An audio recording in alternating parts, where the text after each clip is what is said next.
జూబ్లీస్లో డబ్బుల ప్రభావం బాగా కనిపిస్తోందని ఓటర్లకు బీజేపీ డబ్బులు ఇవ్వదని అన్నారు బీజేపీ అభ్యర్థి లంకల దీపక్ రెడ్డి.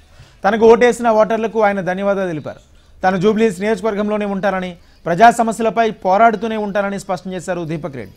జూబ్లీస్లో కాంగ్రెస్ గెలుపు దాదాపు ఖరారు కావడంతో కౌంటింగ్ కేంద్రం నుంచి వెనుదిరిగారు బీజేపీ అభ్యర్థి లంకల దీపక్ రెడ్డి.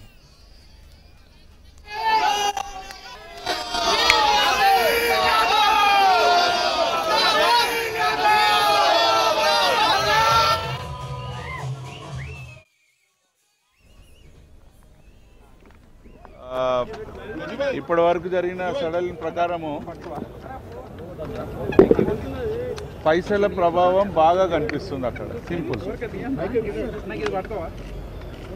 అయినా కానీ ఓటేసిన బీజేపీకి ఓటేసిన ప్రతి ఒక్కరికి కూడా ధన్యవాదాలు తెలియజేసుకుంటున్నాము. నేనైతే పని చేసుకుంటూ పోతాను. ఎక్కడ అవసరం ఉన్నా నన్ను పిలవచ్చు, వదిలిపెట్ట. ఎక్కడ డెవలప్మెంట్ కాకుండా దానికి వెనుకమంటే ఉంటాం. మేము భారతీయ జనతా పార్టీ కట్టుబడే ఉంటుంది పని గురించి. కానీ ఈ విధంగా విచ్చలవిడిగా భారతీయ జనతా పార్టీ మాత్రం పైసలు ఇయ్యదు ఓటర్కి. అయినా కానీ ఓట్లేసిన మాకు ఓటేసిన భారతీయ జనతా పార్టీ ప్రతి ఒక్కరికి కూడా ధన్యవాదాలు తెలియజేసుకుంటున్నాను. సో ఇంకా తెలియదు కదా, లాస్ట్ ఈ త్రీ రౌండ్స్ ఏవైతే ఉంటాయో అవి మాకు కొంచెం ఫేవర్గా ఉంటాయి ఎప్పుడైనా సరే. శ్రీనగర్ కాలనీ, యూసుఫ్ గూడ and Erragadda. So let's wait. మళ్ళీ వస్తాను నేను.